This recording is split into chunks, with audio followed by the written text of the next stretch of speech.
Ah, video no disponible. Bueno, voy a ver entonces, lo que pasa es que yo les envié el link directamente, voy a tener que bajar la clase y bueno, voy a ver si la subo al canal de YouTube que tenemos. Lo voy a subir al mío, ¿sí? No lo voy a subir al otro canal que está también activo, que es el de Medio Enlace, el que hizo Andrés Fernández Alares, no lo voy a subir directamente al que tengo yo. Lo que pasa es que no sé cuánto debe pesar. Así la pueden volver a ver.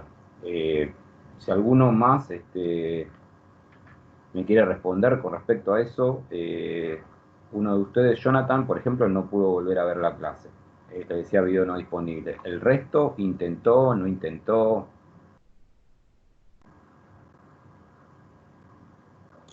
Yo intenté y me tiró el mismo error.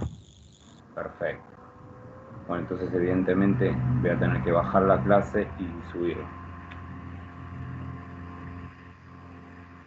Acá me dicen no, que también hubo varios que no pudieron verla. Bueno, sí, evidentemente entonces.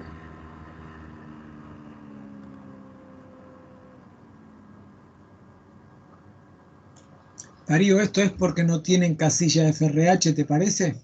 Seguramente, Cristian, exactamente. Como son, yo hago las reuniones como invitados, evidentemente lo que está pasando es eso.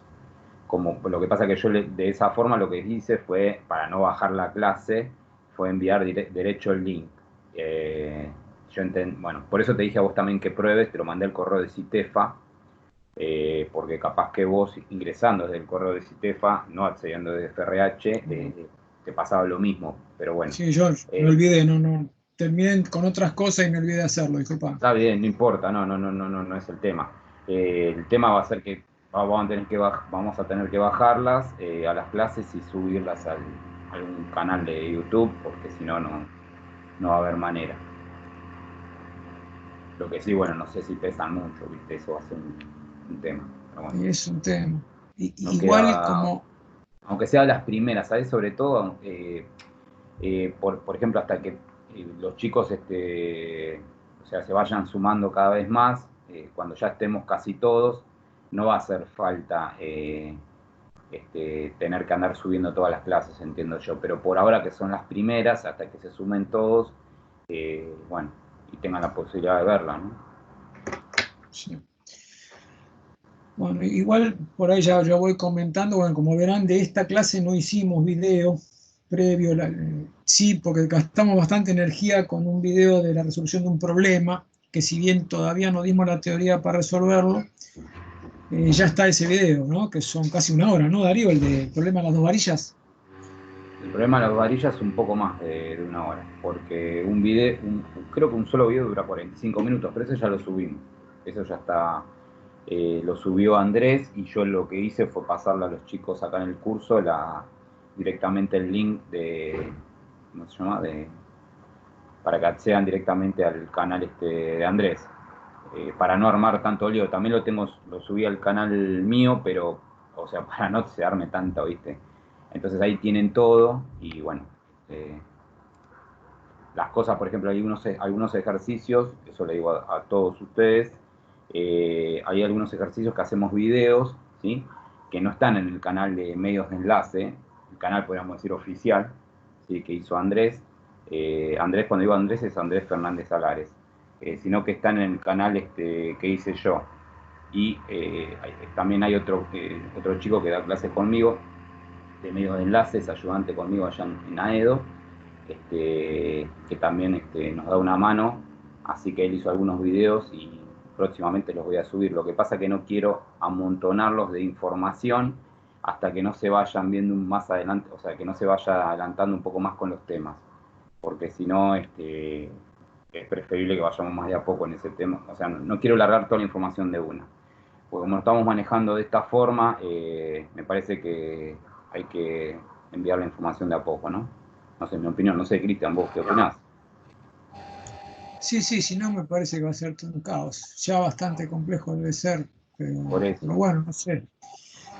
Qué sé yo, ¿viste? Vamos a ver. Para nosotros somos primerizos en esto y veremos cómo se va.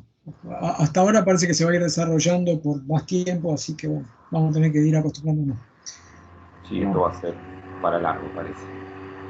Escuchame, ¿cuánta gente tenemos, Darío? ¿Más o menos tenés idea?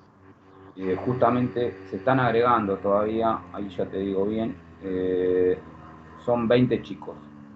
Si querés esperar un ratito más o no sé qué hora es. Sí, sí, Son esperamos un 7:03, ratito vamos a más. esperar un ratito más. No hay problema, no hay Que problema. se vayan agregando, aunque sea, por lo menos contestaron algunos, unos cuantos contestaron que venían a la reunión, o hay una forma de contestar, o sea, no sé si tiene mucho sentido, la verdad, o no contestarla si se suman a la reunión, porque yo acá a medida que van ingresando los tengo que admitir, así que me parece que es lo mismo, pero bueno. Bueno, eso.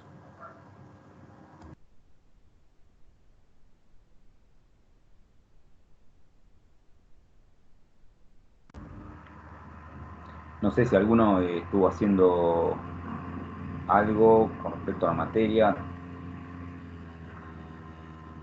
pudieron hacer algunos ejercicios, igual mucha información todavía no tenían, ahora con lo que va a dar Cristian hoy sí, y creo que con lo que se cierre la semana que viene, no sé, Cristian, la semana que viene vas a dar potencial, me imagino, y campo Sí, eléctrico.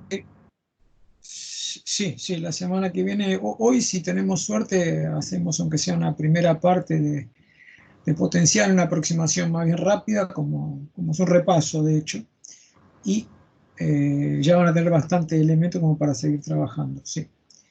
Así que bueno. Lo que sí el sábado, vos sabés que, bueno, no sé si viste el email el mensaje del grupo de WhatsApp que mandó Gabriel Darío Sí, lo vi. respecto a la mecánica de evaluación. Yo me voy a Y sí, fijar, me me voy a asusté un meter, la poco. verdad que sí, yo también. Pero, Eh, la verdad que me gustaría sumarme a eso, pero bueno, no sé. ¿Qué te explican cómo hacer para, de alguna manera, para evaluar, ¿no? De esta forma, ¿sí? yo supongo que sí, pero sinceramente es un misterio, ¿viste? El título dice eso, por lo menos. Bueno, Eh, acá, por medio del Teams, hay una manera de hacerlo. Se generan tareas, los chicos van respondiendo, eh, pero bueno, o sea, el Teams lo usan todas las carreras. Yo en ingeniería no sé si es la mejor manera, ¿viste? De evaluar. Por eso capaz que sería bueno que si hay una reunión, ver a ver qué opinan los que saben, ¿no? Entiendo que lo hace el departamento, ¿no? La reunión. sí, sí, no sé, creo que trasciende al departamento. Me parece que eso Ah, es un grupo, no, la verdad que no estoy seguro. Eso lo vamos a entrar ahí en un momento, creo. Sí, yo aviso otra cosa, digo, por ahí se escucha acá de fondo, yo tengo perros y están siempre conmigo, así que a veces se ponen a ladrar y se va a escuchar. No es que estoy en medio de un baldío dando clases, pero los perros están eso. acá dando vueltas a Son los los únicos míos. que te acompañan. Sí, sí, sí. Se van todos, ¿viste? No, está bien. En cualquier momento vas a ir cerca de las vías, vos estás cerca de las vías, así que te podés hacer, de última te vas para allá, total el tren no pasa muy Sí, seguido ahora. sí. Sí, sí, en la primera de cambio me parece que me van a empatar en el trato y me van a mandar ahí cerca de la vía, a Sarmiento. Pero bueno, Y sí, ¿qué va a hacer eh, acá? A veces se acercan los perros, a veces estoy en las videoconferencias de Citefa también, ¿viste? Se me vienen los perros encima. ¿Qué va a hacer? Pero son buena compañía los perros. sí, sí, son los que están siempre. Bueno, mira, se sumaron dos chicos más en estos 5 minutos, no sé, son 22. Si querés arrancar o... Arrancamos por ahí, pero estos temas no son muy complicados. Arrancamos y vemos. Desafortunadamente no hay video de esto, pero bueno, vos vas a hacer el video, así que, ¿sí? El problema es que hay mucho tiempo, cuando vos arrancás con el video de esto hay mucho tiempo muerto. Ya, por ejemplo, estamos conectados 31 minutos. Vos Sí, sí. no arrancaste No, la... yo empecé a grabar hace 10 minutos más o menos, Por eso. no hace mucho más. Yo Así que... trataré de hacer otros videos, lo que pasa que bueno, en este gastamos mucho tiempo en el otro, por más que por ahí no seamos Steven Spielberg, se nota en el video, pero bueno, lleva mucho tiempo, lleva mucho tiempo. Sí hay fallas, yo también en los que hice siempre hay fallas, bueno, los chicos nos putearán por eso, lo cual es lógico, pero hay veces que volver a empezar de vuelta, capaz que es preferible que salga un poco sucio el video y hablar o corregirse ahí si uno se acuerda de algún error, pero volver de nuevo a hacerlo de vuelta me parece que mucho laburo. Pero bueno, qué sé yo, es lo que se puede más o menos hacer. O sea, ¿querés que arranquemos ya? Bueno, dale. ¿Arrancamos? Bueno, Sí. chicos, vamos a arrancar. La clase de hoy, como ven en pantalla, lo que ven es lo que está más o menos, lo que está en amarillito es lo que más o menos vimos la semana pasada, y hoy vamos a tratar de ver la ley de Gauss, ¿sí? Y en la última parte de la clase esperemos ver el tema del potencial electrostático, por lo menos en su primera aproximación, ¿no? El approach que nosotros hacemos del tema ley de Gauss es similar, en ciertos aspectos es similar al de física, pero en otros aspectos no. En ese sentido tratamos de ajustarnos un poco a lo que históricamente fue el desarrollo de las ecuaciones de Maxwell. Recordemos que Maxwell de alguna forma toma las matemáticas que en su época se usaban para la mecánica de los fluidos y la lleva a la teoría del campo. Esa es la idea. Entonces, la descripción de los campos que hace Maxwell se ajusta a justamente todo el andamiaje matemático que se usaba en la teoría de la mecánica de los fluidos. Cuando hablo de la mecánica de los fluidos, lo básico es la teoría del flujo de agua, por ejemplo. ¿Sí? Un flujo de agua, el campo de velocidades de agua cuando se mueve, por ejemplo, el agua en un río o en una tubería, ¿no? Y el campo de velocidades que marca la velocidad en cada punto de cada molécula de agua que forma parte de ese flujo total de agua.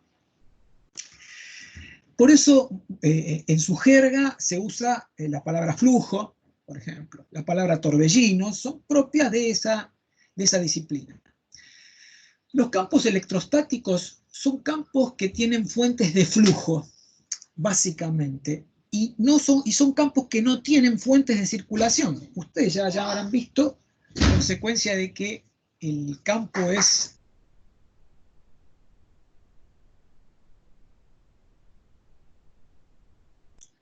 Perdón, sí, y el campo, les decía que es conservativo, y como consecuencia del que el campo es conservativo, habrán visto que la circulación del campo eléctrico en una trayectoria cerrada vale cero. ¿Sí? Bueno, eso significa que el campo electrostático no tiene fuentes de circulación, porque la circulación del campo, ahí están los perros, ¿sí? De alguna forma definen dónde están las fuentes de ese campo. En tanto que sí tiene fuente de flujo, fíjense en este caso particular de una carga puntual, fíjense cómo las líneas de campo son salientes, tienden a diverger del campo.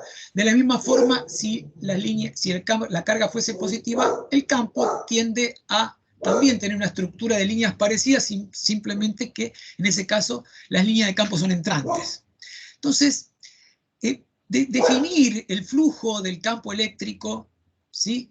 Y el flujo a través de una superficie cerrada que rodea a las fuentes del campo eléctrico, eso es más claramente lo que hace la ley de Gauss.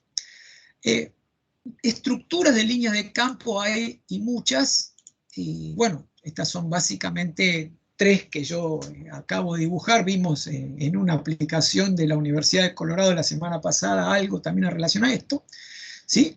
Y bueno, nosotros podemos establecer o trabajar con la ley de Gauss en estructuras en distintos tipos de estructuras de cargas. Pero en todos los casos, cuando aplicamos la ley de Gauss, lo que estamos haciendo es evaluar el flujo a través de una superficie cerrada. Y si esa superficie cerrada encierra justamente cargas, ese flujo lo que va a determinar es esa carga. Por eso decimos que la ley de Gauss establece, y lo repito mucho, establece lo que se llaman las fuentes de flujo del campo.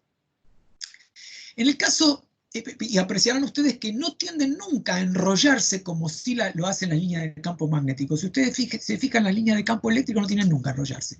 En este caso, en el caso de un dipolo, fíjense en la figura que yo puse como la figura 313, ¿sí? Que yo la saqué de un libro, ¿sí? Fíjense cómo las líneas de campo nacen en las cargas positivas y mueren en las cargas negativas, pero no tienden a enrollarse, no tienden a formar un rulo, ¿sí? Como sí sucede cuando ustedes trabajan con las líneas de campo magnético, que es así, tienden a formar un rulo, fíjense en este caso.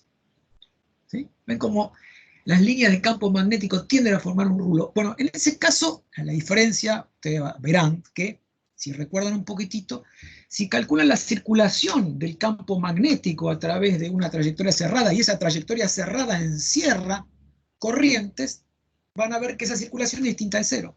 Por lo tanto, ese campo, el campo magnético, sí tiene fuente de circulación.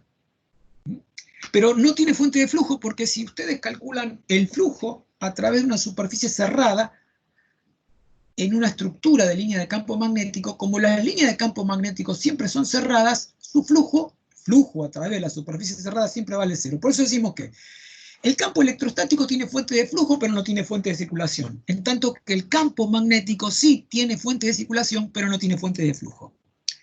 Eso es propio de la naturaleza, de la estructura de esas líneas de campo. Fíjense en la otra figura donde hay un arito rojo, que sería un arito de corriente, y cuáles son, si la forma de las líneas de campo magnético, cómo tienden a enrollarse, a formar lo que se llama vórtice. El vórtice o el remolino está más claro en el ejemplo del conductor este que ven acá, ¿ven?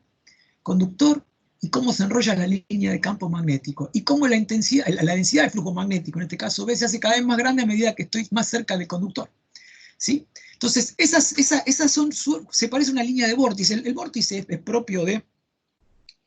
El caso más sencillo es si tenemos en casa una pileta con agua y el tapón del fondo de la pileta lo sacamos y empieza el agua a desplazarse formando remolinos. Esos son torbellinos, ¿no? Los mismos torbellinos la tienen las trombas marinas, ¿sí? o en cualquier fenómeno meteorológico, que suele ser a veces bastante, tenemos bastante miedo cuando aparecen esas cosas en la naturaleza. Entonces esos torbellinos, esos remolinos, ¿sí? Son vórtices. Vórtices, en este caso, vórtices para la línea de campo magnético, porque tienden a formar esa línea de torbellino. ¿Sí? Fíjense cómo las líneas de torbellino de campo magnético son de alguna forma alimentadas por ¿quién? Por la fuente de ese campo magnético, que son las corrientes eléctricas.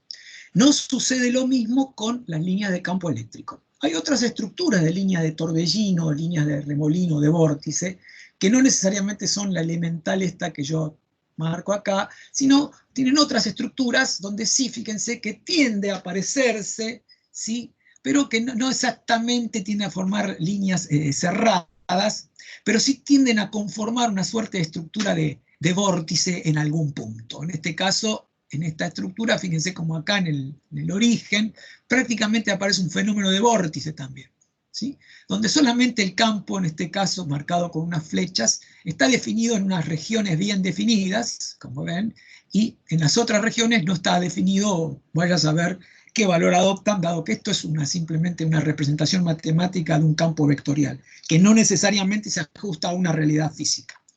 Esta otra es por ahí más parecida a la que ya conocen a esta estructura de línea de vórtice. Acá también, ¿ven? Esta es más parecida por ahí a la estructura de línea de vórtice del agua, ¿sí? Que se desplaza por un agujero, ¿sí? Como les comentaba yo recién, el lavabo lo lleno con agua y destapo, ¿sí? el taponcito que pongo en el fondo del lavabo y se genera esa estructura de vórtice. Estructuras de vórtice, líneas, campos vectoriales que tengan estructura, que tiendan a formar estructura de tipo vórtice, son campos vectoriales que tienen fuentes de circulación y suelen no tener fuentes de flujo.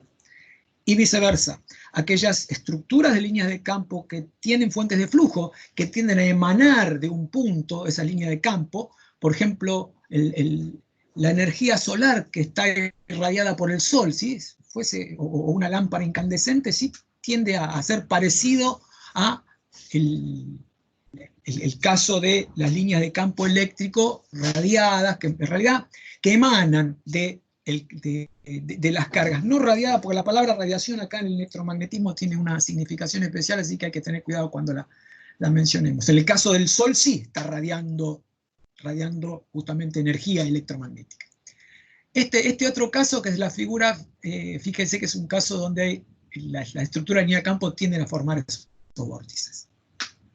Bueno, volvamos un poco a lo que ustedes ya saben entonces, y lo que ya vieron en física 2. Entonces, como el campo electrostático tiene fuente de flujo, sucede que vamos a enunciar, ¿sí?, de acuerdo a lo que establece la ley de Gauss, que el flujo a través de una superficie cerrada de un vector, en este caso es el vector D. La diferencia para nosotros en el vector D y vector E será que el vector D contempla el hecho de las características del medio material en el cual lo estamos evaluando. Fíjense que en este caso la diferencia entre D y el campo eléctrico para el caso del vacío es epsilon sub 0. ¿Sí? Sobre esto vamos a volver a hablar cuando hablemos de los dieléctricos y vamos a puntualizar un poquitito más, ¿sí?, este hecho, y vamos a encontrar un poquitito más cuáles son, vamos a explicar un poquitito más cuáles son las diferencias. Este vector D se llamaba vector desplazamiento o vector inducción eléctrica, y este vector E es la intensidad de campo eléctrico. Y la relación que existe entre uno y otro está dada por la permitividad del medio. En este caso es un medio que tiene las mismas propiedades en todos los puntos del espacio, decimos que es un medio isótropo y homogéneo, por lo tanto la permitividad termina siendo un escalar. Si directamente calculamos el flujo a través de una superficie cerrada de ese vector D, directamente el flujo será la carga libre encerrada. Carga libre, ¿por qué hablo de carga libre? Porque también existe carga en un dieléctrico, por ejemplo, carga ligada. ¿Sí? Carga libre es la carga que por ahí en términos de la física del sólido ustedes conocen como los portadores de carga que pasan a banda de conducción.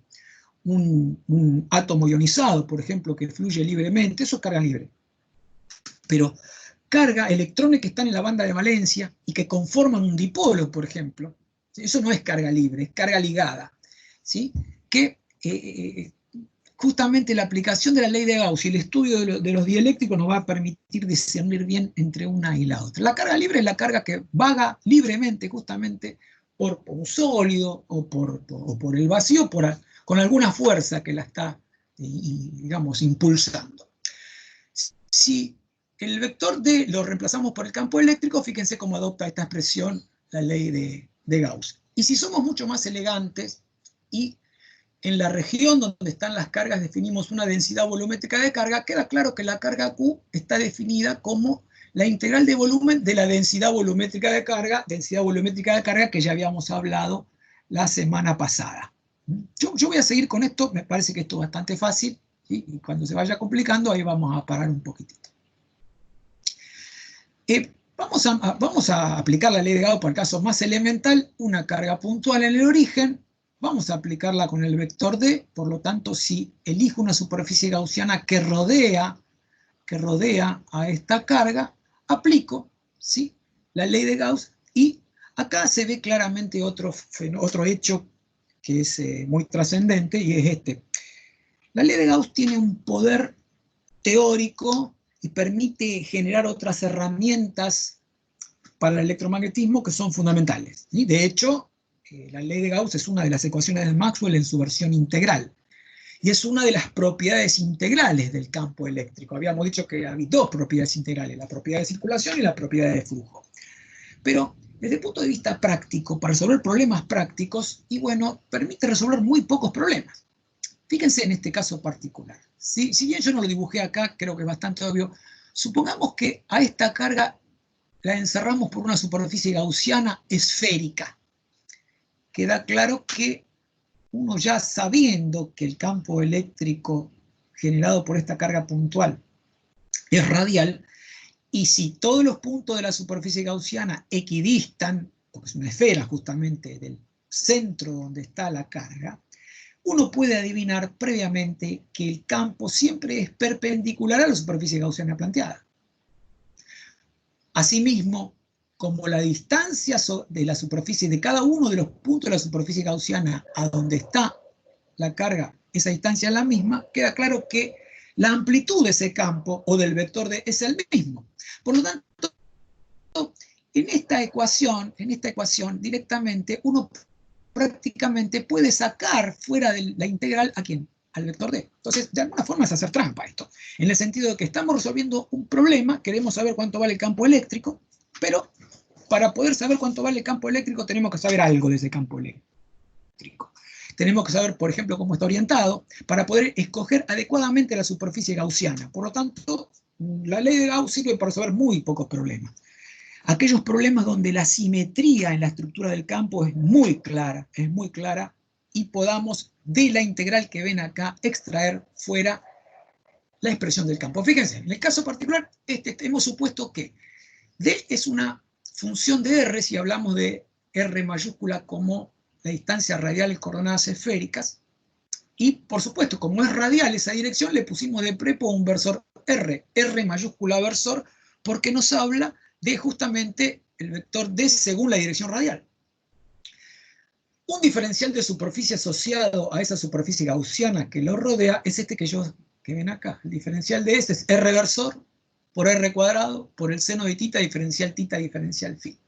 Acá puedo ir un poquitito más abajo, si me permiten, donde se ve con más claridad eso. Fíjense, si yo tomo un tramito, y esta aclaración la hago solamente en este problema, porque a medida que vayamos usando esto, supongo que se van a ir poniendo más prácticos. Fíjense, tomamos un tramito, ese tramito de superficie puede, como esto, si bien es una representación que procura ser una representación pedagógica, si es un diferencial de superficie será mucho más chiquitito, no se vería. Yo quiero poner de manifiesto algunas cosas. Entonces digo, miren, el diferencial de superficie, fíjense este que está acá arriba, ¿cómo ha estado? Y si es un diferencial de superficie práctica, estos lados son prácticamente los lados de un cuadrado o un rectángulo, por decirlo así. Este lado por este lado implica, es la superficie, es el diferencial de superficie, ¿sí? Y como es un diferencial de superficie orientado, porque lo usamos para calcular el flujo, otro aspecto importante, siempre cuando usamos un diferencial de superficie orientado para calcular el flujo sobre una superficie cerrada, esa superficie orientada, su orientación, su vector, siempre apunta hacia afuera de esa superficie cerrada. Entonces fíjense en este caso que este lado que estoy, no sé si alcanzan a ver, que estoy tratando de marcar y de seguir con el mouse, ¿a qué sería igual? A R por el diferencial de tita. El diferencial de tita es el ángulo subtendido tita en el sistema de coordenadas esféricas, que es el ángulo que se mide a partir del eje Z. En tanto que el otro lado, fíjense que el arco entonces es el radio R por el ángulo subtendido, y del otro lado es ligeramente distinto. Si ven, la proyección de este lado sobre la base, que acá justamente no está marcada, pero sería la línea que va, el arco de circunferencia que va entre estas dos trazas en línea de trazos, ¿sí? No es esta que está llena, sino la otra que está acá, que me olvidé de marcar justamente. Si ustedes se fijan, ese arco sería el arco por el radio. Ahora, perdón, el ángulo subtendido por el radio. ¿El ángulo subtendido cuál es? Diferencial phi. ¿Y el radio cuál es? Y es la proyección del radio R mayúscula sobre esta superficie. Fíjense esa proyección que es R por seno de tita. Por lo tanto, el diferencial de superficie que sería R por seno de tita diferencial phi, que sería este lado, multiplicado por R diferencial tita, que es este lado. Eso según R versor, porque dijimos que se trataba de una superficie cerrada, la superficie total, este es un tramito de esa superficie cerrada, y eso genera este diferencial de superficie. Por lo tanto, la integración que tenemos que hacer para evaluar la ley de Gauss se hace en diferenciales tita y phi. Tita para barrer toda la superficie de la esfera, variando entre 0 y pi, y phi variando entre 0 y 2pi. Pero no es R mayúscula un diferencial, por lo tanto no es variable de integración. De manera tal que en la expresión que ahora yo estoy marcando, D de RD depende del radio R del sistema de coordenadas esféricas, sale fuera de la integral. R versor por R versor, el producto escalar da 1, también desaparece en el cálculo. Y R al cuadrado, ¿sí?, es el radio de la superficie gaussiana, sale fuera de la integral, consecuencia de que las variables de integración son tita y phi. Esto no es ni más ni menos que la superficie de una esfera de radio R, por lo tanto, D de R, el escalar D de R, es 4pi por r cuadrado es igual a ¿quién? La carga encerrada. El resultado tenía que ser un escalar, no había ninguna duda, a pesar de que los dos factores que se multiplican en el cálculo del flujo son vectores, pero es el producto escalar de esos dos vectores que da un escalar. El resultado es Q, despejo de dr, fíjense cómo está aquí despejado, aquí se escribe en términos escalares, y después le agrego lo que había supuesto, esto es una hipótesis de partida, que fue el carácter vectorial. Le agrego una flecha a D y le agrego el reversor a la expresión, quedando directamente el vector de desplazamiento o el vector de inducción eléctrica, que depende de R como el reversor por Q sobre 4pi r cuadrado. Si quiero eso transformarlo en campo eléctrico, lo que tengo que hacer es dividir por epsilon sub 0. De esto, que es bastante trivial y sencillo, lo único que quiero que aprecien es, el que no, por ahí no tenga muy claro o no recuerde bien el tema de los distintos tipos de diferenciales en los distintos sistemas de coordenadas, se repasa eso, ¿sí? Y la mecánica fundamentalmente de resolución del problema, yo diría lo que sería todo el formalismo matemático del planteo y solución del problema que les acabo de comentar. Entonces esto daría un resultado obvio, ya es bastante conocido, sabemos que el campo eléctrico sería inversamente proporcional al cuadrado de la distancia y que la carga que aparece acá es la carga encerrada por la superficie gaussiana. Han hecho un montón de problemas de ley de Gauss, nosotros ahora haremos alguna acotación al respecto.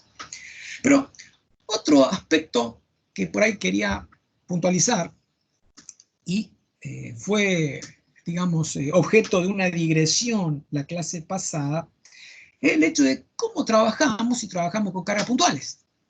Habíamos visto que las cargas puntuales eran cargas que tenían valor finito de carga, pero su volumen era, por lo tanto, la densidad volumétrica de carga asociada a una carga puntual era infinita. ¿Sí? Porque era carga dividido volumen. Si el volumen tiende a cero, que estaba en el denominador, evidentemente el resultado es infinito. Hay una manera matemática de manejar esto, que es usando justamente la distribución delta de Dirac. Fíjense, las delta de Dirac, en este caso, son 0 para todos los puntos del eje X, en este caso para esta delta monodimensional, que está definido según el eje X, y vale infinito para X igual a 0. Esta otra delta de Dirac, fíjense que vale 0 para todos los puntos de Y salvo el origen, y esta delta de Dirac en Z vale 0 para todos los puntos de Z salvo el origen. Otro aspecto que, si bien no es matemáticamente muy elegante, pero sí viene bien para entender un poco mejor esto, es que nosotros acá, en esta interpretación física de estos fenómenos, a la delta le vamos a asignar las unidades que figuran, la inversa de la unidad que figura en el argumento de la delta. Si la delta tiene como argumento una X, o sea, una distancia, la vamos a medir en 1 sobre metro, porque ¿en qué se mide la distancia? En metro. Esa es la idea. Fíjense, la delta de S no es S de la transformada de Laplace, ojo, es siendo S X, Y o Z, ¿en qué se va a medir? En 1 sobre metro. Eso se ve con más claridad acá, usando la propiedad muestreadora o presentando la propiedad muestreadora de la delta Dirac. Fíjense, tengo una función f de x cualquiera, que podría ser una tensión, una corriente, y cuando multiplicamos esa función definida para x por la delta de Dirac de x menos a, fíjense que la delta de Dirac de x menos a es 0 para todos los puntos salvo en x igual a. Y el resultado, ¿qué es? F de a directamente. Entonces fíjense cómo el resultado de la integración, ¿sí?, conserva, si esto fuese una tensión, esto sería una tensión, conserva la unidad, ¿sí?, de ese resultado. Fíjense, porque si delta no tuviese unidades, el resultado, ¿qué sería? Bueno, supongamos que esto fuese una tensión, f de x sería una tensión y x fuese un tiempo, por ejemplo, ¿sí? Sería una tensión en voltios por un tiempo, sería volt por segundo, sin embargo estos son volts solo. ¿Quién hizo que se simplificara ese tiempo que sería el segundo? Y la delta de Dirac. Esa es la idea que yo quiero tratar de transmitir con esto. Por supuesto que se conserva o usamos la propiedad muestreadora apelando al hecho de que es un impulso de área unitaria. Fíjense que la integral entre menos infinito y más infinito de la delta Dirac es 1. ¿Y cómo aplicar la propiedad muestreadora de la delta Dirac sobre una función f de x? Pero aplicando el muestreo en x igual a 0, da la función en el origen. Acá se ve con más claridad. Si yo integro entonces la densidad volumétrica de carga representada de esta manera, que en principio desde el punto de vista dimensional está claro que es correcto, porque fíjese, está la carga que se mide en coulombios, y si esta delta de Dirac se mide en 1 sobre metro, esta se mide en 1 sobre metro, y esta se mide en 1 sobre metro, sería coulombio sobre metro cúbico. Está el que es cero para todos los puntos del espacio, salvo en el origen, donde tiende a infinito, y justamente donde las 3 delta de Dirac mancomunadamente tienden a infinito. En el proceso de integración, si hago las integrales de A1, aprecien que el resultado, ¿qué es? Q. Las integrales en todo el espacio, para x tendiendo de menos infinito a más infinito, y tendiendo de menos infinito a más infinito, y z tendiendo de menos infinito a más infinito. ¿Sí? Un poco acá abajo también se ve este hecho. Entonces, fíjense cómo el uso de este formalismo matemático me permite definir una distribución volumétrica de carga debido a una carga puntual, ¿sí? Y calcular congruentemente la carga de esa carga puntual apelando a esta teoría de las distribuciones. Las delta de Dirac ustedes las habrán visto en análisis de sistemas y señales, ¿sí? Y creo que estamos en tercer año, por ahí algunas la están viendo ahora, o en una materia, no sé si la vieron en el segundo año, la introducción al análisis de sistemas y señales. A ver, hasta acá entonces, lo que sería el formalismo de la ley de Gauss, y una digresión, acá está la ley de Gauss, y una digresión que de alguna forma explica lo que conversamos la semana pasada respecto de la representación de distribuciones de carga que habíamos llamado en un sentido matemático singular. Este es uno de los casos. Una varilla filiforme es otro caso, pero su tratamiento es ligeramente distinto a este. Un plano, un disco cargado de espesor infinitesimal, también es otro caso, cuyo tratamiento es parecido, pero no exactamente el mismo, y usa herramientas matemáticas de naturaleza similar. Insisto, no es objeto de este curso puntualizar esto demasiado, pero por lo menos esto se presenta a efectos de que usted tomen conciencia de que no son saltos, digamos, galéricos, ¿sí? Operador, en vez del operador Nabla sería el operador galera, que nos lleva de un lugar a otro. La ley de Gauss, entonces, lo que establece es, primero, que es una propiedad integral del campo eléctrico, y segundo, define claramente que el campo electrostático solamente tiene fuentes de flujo. Si nosotros, volvemos al caso teórico anterior, tuviésemos una carga en algún lugar del espacio y generáramos una superficie gaussiana y moviéramos esa superficie gaussiana por todos los puntos del espacio, justamente si la superficie gaussiana macroscópica que estuviéramos moviendo la acomodamos en un lugar donde no hay cargas dentro de esa superficie gaussiana, el flujo daría cero, sencillamente porque por más que las cargas estuviesen en otro lugar, porque la cantidad de líneas que entran y salen de esa superficie gaussiana sería la misma. Habría líneas centrales y líneas salientes, y su flujo, ¿sí? Su flujo total sería cero. Por lo tanto, si esa misma superficie cerrada yo la moviera y la llevara hasta puntos donde sí rodearan cargas, está claro que ese flujo sería distinto de cero. Entonces, uno podría hacer algo así como una especie de sistema detector de las fuentes del campo electrostático, porque podría tener una suerte de superficie gaussiana normalizada, arrastrarla por todos los puntos del espacio y ver dónde están las cargas y dónde no están las cargas. Una suerte de sensor macroscópico de carga. Ahora, si quisiese hacer el mismo trabajo, en vez de trabajar con un sensor macroscópico de carga, quisiese trabajar con un sensor microscópico de carga. Ya no quiero trabajar con una superficie grande, sino que me interesa ya evaluar las fuentes del campo electrostático, pero a nivel puntual.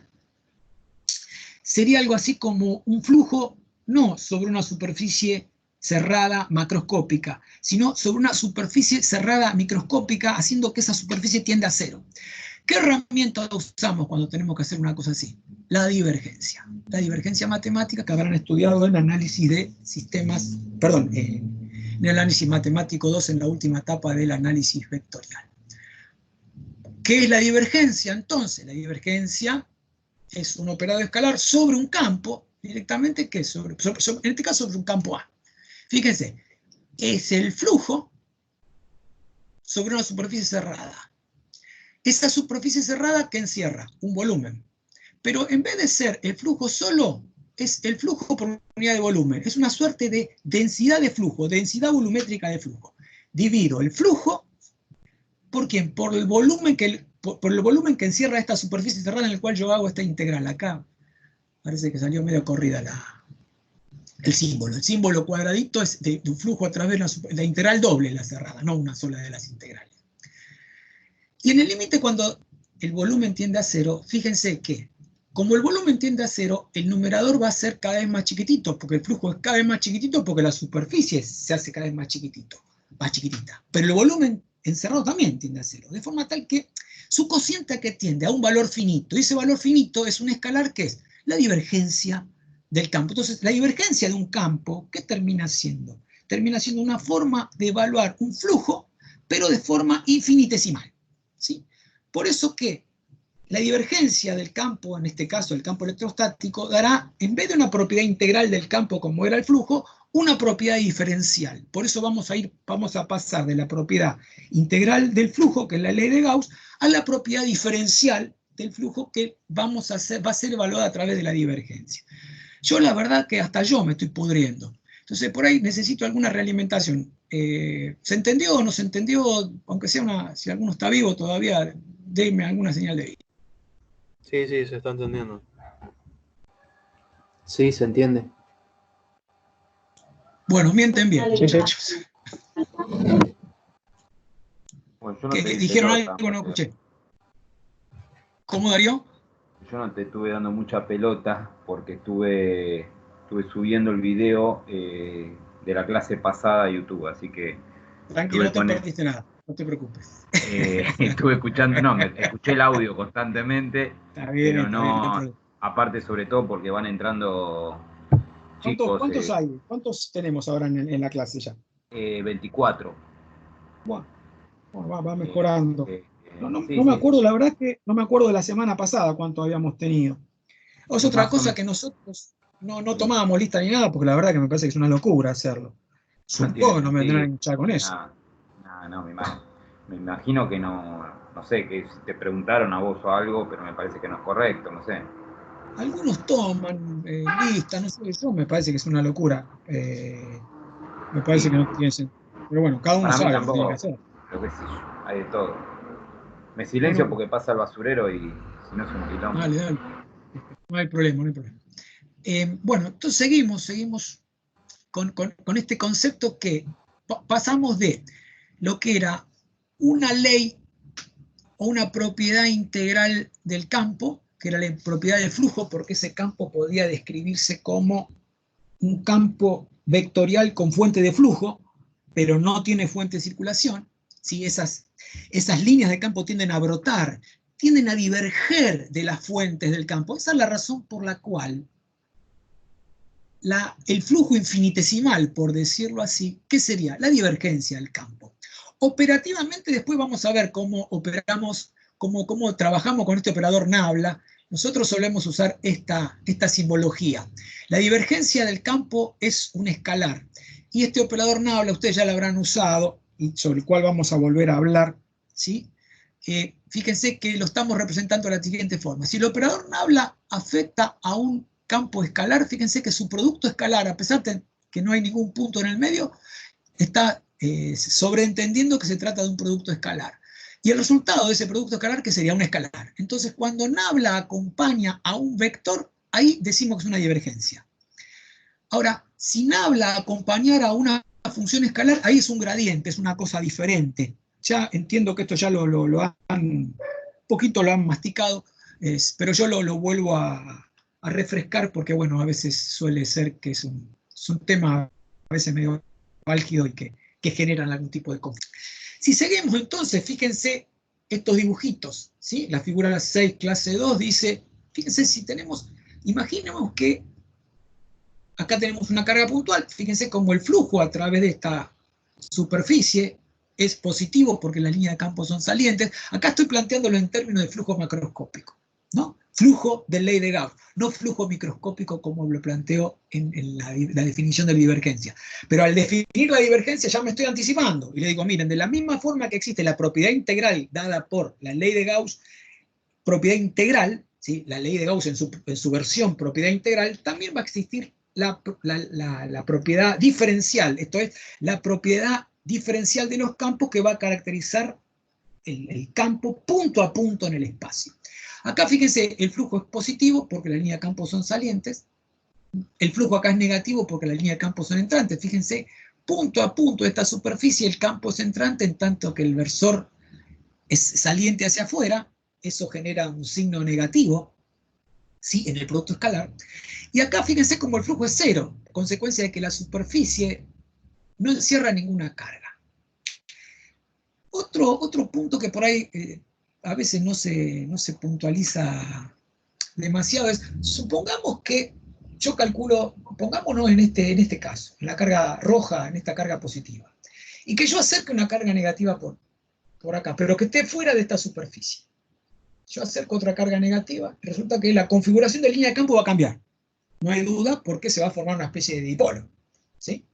Ahora, si ustedes calculan el flujo a través de la superficie cerrada, el resultado es el mismo que antes, cuando no existía la carga que estaba acá, ¿sí? Porque lo que estoy calculando es el flujo a través de la superficie cerrada. Lo que sucederá es que se va a redistribuir el campo, seguramente en algunos puntos el campo de la superficie donde yo calculo el flujo, el campo aumentará, pero en otros será menor. En última instancia, lo que define el flujo a través de la superficie cerrada es la carga que lo contiene. Si yo acerco cargas y esas cargas no están dentro de la superficie cerrada gaussiana, bueno, el flujo total sigue siendo el mismo, por más que la distribución de líneas de campo pueda cambiar sobre la superficie. Espero que el concepto se haya entendido. Ahora vamos a un ejemplo. Otro ejemplo que está asociado a la resolución de un problema que planteamos, por lo menos que le pedimos que resolvieran la semana pasada. Vamos a tratar de calcular el campo eléctrico debido a una lámina de extensión infinita, ¿sí? Una hoja infinita con una densidad superficial de carga sigma sub s. Si bien en el dibujo acá figura ρ sub s, pero es sigma sub s. Yo, como lo saqué de un libro, es sigma sub s que se mide en culompios sobre metro cuadrado. Y vamos a suponer que la carga se distribuye homogéneamente sobre toda esa lámina. La lámina tiene espesor infinitesimal. Estamos en el mismo caso que les planteaba antes. Si a mí se me ocurriera calcular la distribución la densidad volumétrica de carga, ¿el resultado qué sería? Infinito, porque sería una carga finita sobre ¿quién? Sobre un cuerpo que tiene espesor infinito. Si el cálculo lo hiciésemos sobre una porción de esta superficie de extensión infinita. De extensión infinita, perdón. Y apliquemos la ley de Gauss en este prisma. Aplicamos la ley de Gauss en este prisma y vemos que el prisma encierra una parte de la carga. Fíjese, el prisma tenga una sección de área A. ¿Cuál será la carga encerrada? Y bueno, la carga encerrada, la que está acá dibujada con un color un poquito más oscuro, ¿qué sería igual? Y la carga sería A, el área por la densidad superficial de carga, porque dijimos que la distribución de la carga es homogénea a lo largo de toda la superficie. Eso sería la carga, es lo que figura acá arriba. Y lo dividimos por ¿quién? Por epsilon sub 0, porque el campo, donde queremos calcular el campo aplicando la ley de Gauss, ¿sí? Está en puntos donde la permitividad vale epsilon sub 0. Ahora, para resolver el problema, justamente como la hoja de carga de extensión infinita es tan grande, vamos a suponer que el campo es uniforme sobre todos estos puntos. Es un ejemplo que ya comentamos, ya vieron. Por lo tanto, y como es tan grande, por más que yo me aleje mucho, nunca me voy a alejar lo suficiente, tal que esta distancia vertical siempre es mucho menor que la extensión lateral de la hoja de carga de extensión infinita. Vamos a pensar que el campo siempre es el mismo. Si es así, sucederá que sobre los puntos de esta superficie gaussiana podemos predecir el valor del campo. Fíjense, sobre los puntos que están acá arriba, el campo, que es un valor fijo y constante, E vamos a poner que sea, ¿sí? El flujo sobre la superficie, sobre la cara de arriba, ¿cuánto vale? E por el área. Y el flujo apunta hacia afuera, la normal a la superficie cerrada apunta hacia afuera, por lo tanto el término de flujo debido al aporte al flujo total debido a esa cara es positivo, que sería este que está acá. Ahora, si hiciese el mismo trabajo con la cara de abajo, aprecien que el campo apunta para abajo, pero la normal a la superficie gaussiana también apunta para abajo, porque dijimos que las normales a las superficies gaussianas en la evaluación de flujo siempre tienen que apuntar hacia afuera. Por lo tanto, campo apunta hacia afuera, normal apunta, o hacia abajo, mejor dicho, hacia las z negativas, la normal también apunta hacia abajo, por lo tanto el flujo también sigue siendo positivo. Por lo tanto, el otro aporte es de flujo positivo. Ahora, fíjense, en las caras laterales creo que está de más huelga decir que el flujo ¿cuánto vale? 0. ¿Por qué? Porque el área, el vector área normal es perpendicular a la dirección del campo. Por lo tanto, son dos aportes de campo igual a 0. Aprecien entonces ¿qué? Aprecien entonces ¿qué? El término E por A aparece dos veces, se duplica, y es igual a quien a la carga A por sigma S dividido epsilon sub 0. Moraleja, el campo eléctrico es sigma sub S sobre 2 epsilon sub 0. ¿Sí? Sigma sub S sobre 2 epsilon sub 0. Como esto tiene carácter vectorial, yo, fíjense, paso de este término, de esta simbología que es estrictamente escalar, a esta otra que es vectorial. Y fíjense cómo el versor K apunta hacia arriba, y le agregué de prepo el versor K porque yo supuse de entrada que esto era así. Supuse de entrada que esto era así. Y como la magnitud del campo es sigma sub S sobre 2 epsilon sub 0. Eso es válido solamente para los valores z positivos, porque acá el campo es positivo. Fíjense, el campo positivo según K versor positivo. Ahora, si quisiese obtener una expresión para todos los valores de campo, tanto los que apunten para arriba como los que apunten para abajo, y bueno, tendría que inventar algo, poner ahí algún cuento chino, algún tipo de función matemática que pueda discernir entre los puntos que están por arriba del plano o los puntos que estén por debajo del plano. ¿Esa qué función? La función signo. Fíjense, z sobre módulo de z. El cociente siempre es 1, ¿sí? Pero para valores positivos de z es 1 y para valores negativos de z es menos 1. Y tiene una discontinuidad donde en z igual a 0. ¿Esa discontinuidad dónde se da? Y donde aparece la superficie de carga. Hay una discontinuidad, está claro que hay una discontinuidad. Lástima, creo que a ver si tengo alguna representación más abajo que ayude a esto. No, me la comí, no importa. ¿Qué va a hacer?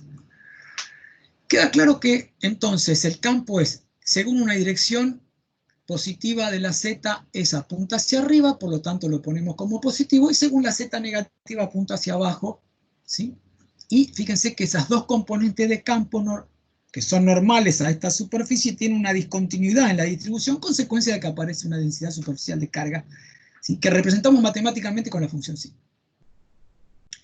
Ahora vamos a hacer un problema parecido al anterior, pero en vez de trabajar con una sola hoja de carga, vamos a trabajar con dos hojas de carga. Una hoja de carga con carga positiva y otra hoja de carga con carga negativa. Las dos de extensión infinita, pero las dos separadas, una distancia total, en este caso S sería, ¿sí? Solo que la hoja de carga que está arriba está a una distancia S sobre 2 del origen de coordenadas y la otra distancia está S sobre 2 del origen de coordenadas. Esa sería la idea. Y vamos a demostrar que la distribución del campo eléctrico tiene esta manera, esta forma. Fíjense, como solamente hay campo adentro, entre las placas, y es 0 afuera. Y la amplitud del campo adentro es sigma sobre epsilon. Fíjense cuando había una sola hoja que era sigma sobre 2 epsilon. Ahora fíjense que el aporte de las dos láminas genera un campo que es el doble, ¿sí? Que es el doble que el caso anterior. ¿Cómo lo vemos esto? Aplicando el principio de superposición. A ver si este dibujito medio porquería que agregué, por ahí pone de manifiesto esto. Fíjense, si tenemos una sola lámina de carga, cargas positivas, aparecen campo que apunta para aquel lado, que es sigma sobre 2 epsilon sub 0, acá por ahí no se ve mucho, pero sigma sobre 2 epsilon sub 0 apuntando para la izquierda, y apuntando para la derecha también sigma sobre 2 epsilon sub 0. ¿Sí? Si tuviésemos solamente una lámina de extensión infinita con carga positiva. Ahora, si a una distancia S tenemos una otra lámina de extensión infinita pero con carga negativa, aprecien ustedes que el campo apunta hacia la zona donde están las cargas negativas, porque las líneas de campo, digamos, mueren, vamos a decirlo así, en las cargas negativas y nacen en las cargas positivas. Sucede lo mismo que en el caso de las líneas de campo rojas, solo que desplazado y solamente con la diferencia que las líneas de campo son entrantes a la superficie. Si superponemos los dos efectos, fíjense que por fuera, acá superponemos las dos estructuras, conservando las estructuras de línea de campo, fíjense que por fuera las líneas de campo rojas y las azules tienden a anularse, acá también tienden a anularse y tienden a reforzarse ¿dónde? Entre las placas. Yo le puse una distancia D, debería haber puesto S, la verdad que no me di cuenta, pero no importa. Entonces, cada aporte de línea de campo rojo aporta sigma sobre 2 epsilon sub 0, y las azules así aportan sigma sobre 2 epsilon sub 0. El resultado es sigma sobre epsilon sub 0, y la distribución del campo es de esta manera. Por fuera no hay nada, por dentro está todo el campo. Eso es básicamente el capacitor. Acá con un dibujo mucho más lindo, ¿sí? Se ve con más claridad este hecho. Bien. Entonces, este sería el principio básico de funcionamiento de un capacitor. La idea de poder almacenar, albergar líneas de campo eléctrico, almacenar, ¿sí?, energía electrostática entre las placas, y esa energía electrostática se establece consecuencia de que aparece un fenómeno de cargas, un fenómeno de inducción eléctrica de cargas. Si las líneas, si las dos superficies están lo suficientemente cercanas y son lo suficientemente extensas, la cantidad de carga de un lado y el otro prácticamente es la misma. Bien, este es un ejemplo básico de aplicación de la ley de Gauss que ustedes reconocen, donde pueden apreciar y reconocer el principio de funcionamiento del capacitor. Ahora yo les planteo otro problema, un problema distinto. Entonces el problema, un ejemplo, ahora les planteo otro problema diferente, donde las cosas son acá un poco distintas, donde ya es difícil aplicar la ley de Gauss para calcular el campo. Fíjense, supongamos que yo tengo una esfera metálica que originalmente estaba descargada. Una esfera metálica que originalmente estaba descargada. Y la coloco entre las placas de un capacitor. Supongamos que las placas del capacitor están por fuera de este dibujo. Están donde yo marco acá arriba una placa del capacitor y acá otra placa de un capacitor. Es un capacitor de placas planas y paralelas, ¿sí? Fíjense, ¿dónde les parece que están la placa positiva? ¿Dónde está la placa negativa del capacitor imaginario? Y dentro de ese capacitor imaginario está esta esfera metálica que originalmente, cuando la introduje esa esfera metálica, estaba descargada. ¿Qué significa? Que la carga total de esa esfera metálica valía 0. La pregunta que yo hago es, si bien todavía no les planteé el problema, vamos a tratar de entender el problema, la situación física que da origen a este problema, ¿sí? ¿Dónde les parece que está el potencial positivo? Si bien todavía no vemos potencial, yo apelo a sus conocimientos del año pasado. ¿Dónde está el potencial positivo? ¿Arriba de la esfera o abajo? Abajo. Abajo está el potencial positivo. Perfecto. ¿Por qué razón? Dale, así hablamos un poco porque yo estoy medio cansado. Dale. Por el sentido de las líneas de campo. Perfecto. Y recordando el sentido de las líneas de campo de las placas por separado también se puede ver. Perfecto. ¿Tu nombre? Arthur. Arthur. Bien, Arthur. Bien. Entonces, si esto es así, ahora cuando cuando inicio el problema tengo el capacitor solamente y no inserté la esfera metálica, la distribución de líneas de campo era una distribución de líneas de campo uniforme, digamos, no estaría esta deformación que yo presento acá, en el dibujo que yo les acabo de mostrar. Cuando yo inserto la esfera metálica, que justamente agrego la palabra metálica porque, ¿qué pone de manifiesto? que tiene gran cantidad de carga disponible. ¿Sí? Si tiene carga disponible, al insertar esta esfera metálica en el campo eléctrico, pero esa carga disponible está por partes iguales, en cargas positivas y negativas. Lo que hace de alguna forma es separar, por un fenómeno de inducción, las cargas positivas y las cargas negativas. Fíjense que toda esta superficie metálica, si bien, insisto, todavía no lo vimos, pero ustedes ya saben que es una superficie equipotencial, toda estaría al mismo potencial, las líneas de campo sobre la superficie equipotencial, ¿cómo son? Perpendiculares a la línea, a la superficie equipotencial. Entonces, todas estas líneas que nacen, las tangentes a estas líneas que nacen, justo sobre la interfaz con la superficie metálica, son perpendiculares. Las líneas de campo terminan en cargas negativas. Fíjense cómo abajo tenemos las cargas negativas. En el hemisferio, digamos, el hemisferio sur, por decirlo así, ¿sí?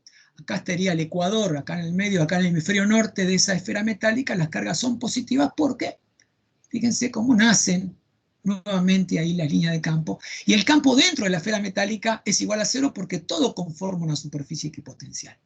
Si por algún medio mágico, que en este momento no nos interesa, pudiésemos evaluar el campo en puntos exteriores a la esfera, puntos que están por fuera de la esfera, la expresión del campo sería esta que yo les muestro acá, escrita en coordenadas esféricas. Considerando que el origen de coordenadas de mi sistema de coordenadas, ¿dónde está? Está en el centro de la esfera. Eso es lo que quise decir, origen de coordenadas, en el centro de la esfera. Fíjense que el campo eléctrico está dado por esta expresión. Fíjense que tiene componentes tanto radiales como componentes en elevación en θ versor. Tanto componentes radiales como componentes en θ versor. ¿Sí? A es el radio de la esfera, que figura como dato acá. Y el campo original, es decir, el campo que había entre las placas del capacitor antes de insertar la esfera, es otro dato que se llamaba campo E sub 0. Por eso aparece en el problema. E sub 0 sería el campo no perturbado por la esfera. ¿Se entiende? Entonces, si yo no coloco la esfera, el campo no estaba perturbado. Ahora, la pregunta es, ¿cómo se distribuye nuevamente el campo cuando coloco la esfera perturbadora? Bueno, en este problema no les planteo que descubran eso. En este problema solo les planteo que es razonable y sensato pensar que la carga que tiene la esfera se distribuye en los dos hemisferios de esta manera. No, ustedes van a apreciar que no se va a distribuir homogéneamente la carga sobre la superficie. Va a haber más carga en esta zona, la zona de los polos, que en la zona del ecuador. Las cargas negativas en este caso van a ir raleando, va a ser cada vez menos, hasta que llegue el ecuador, que es cero, y donde se produce un cambio de signo, y otra vez empieza a aumentar la carga positiva hasta hacerse máxima en la zona de los polos. Y la expresión del campo en cualquier punto alejado está dado por esta expresión que yo les acabo de comentar, que parece complicada, pareciera complicada. La pregunta es, bueno, si ustedes insertaran una superficie gaussiana alrededor de esta esfera metálica, con centro, una esfera gaussiana, una superficie gaussiana esférica, insertada con centro coincidente con el centro de la esfera, el flujo del campo eléctrico a través de toda esa superficie gaussiana, ¿cuánto tendría que dar, muchachos? ¿No tendría que ser cero? Perfecto. ¿Por qué razón? Está bien la respuesta. ¿Por qué? A ver, arrimá un poquitito más. Por ley de Gauss. No, pero a ver, pero la ley de Gauss, ¿qué decía? Que el flujo a través de la superficie cerrada era igual a la carga total encerrada. Ahora, ¿cuánto vale la carga total encerrada? Tenés carga positiva y carga negativa del otro lado. Dijimos que la carga originalmente estaba descargada. Lo único que hizo al insertarse la esfera, lo único que hicimos al insertar la esfera ahí adentro es redistribuir la carga que estaba en iguales cantidades, tanto en positiva como negativa. Resultado, la carga total, ¿qué sería? Cero, por lo tanto el flujo tendría que ser cero, porque la carga total encerrada es cero. Esa es la, o sea, estabas bien encaminado en la respuesta que diste, faltó solamente un poquitito más.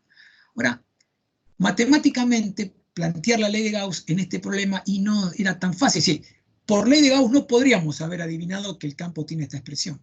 porque pueden apreciar ustedes que sobre una superficie gaussiana que rodea esta esfera el campo no es el mismo, sencillamente por no ser radial y por obedecer su distribución a una ley un poco más compleja. Si yo hiciese este trabajo acá está hecho con uno de mis dibujos de mierda, ¿sí? Fíjense, esta es la carga, esta es la esfera cargada. Cargas negativas de un lado, cargas positivas del otro. Esta esfera verde que está acá, que dibujé medio como el traste, es una esfera que teóricamente está centrada, es una esfera, no tiene un boloide, una forma de boloide amorfo, no es una esfera eso. ¿Sí? Y su radio es R. Fíjense el campo en cualquier punto, aprecien el campo en cualquier punto. Este campo eléctrico que se ajusta a la expresión que yo les dije es el campo rosado. Fíjense, tiene una dirección radial. Esa dirección radial es que ya que estoy marcando acá con el mouse. ¿Cuánto vale esa componente radial? Y es la que está marcada acá y rodeada en anaranjado. ¿Sí? R reversor por E sub 0 por el coseno de tita por 1 más 2a cubo sobre r cubo. Fíjense que es esta componente, simplemente multiplicada por ¿quién? Por E sub 0.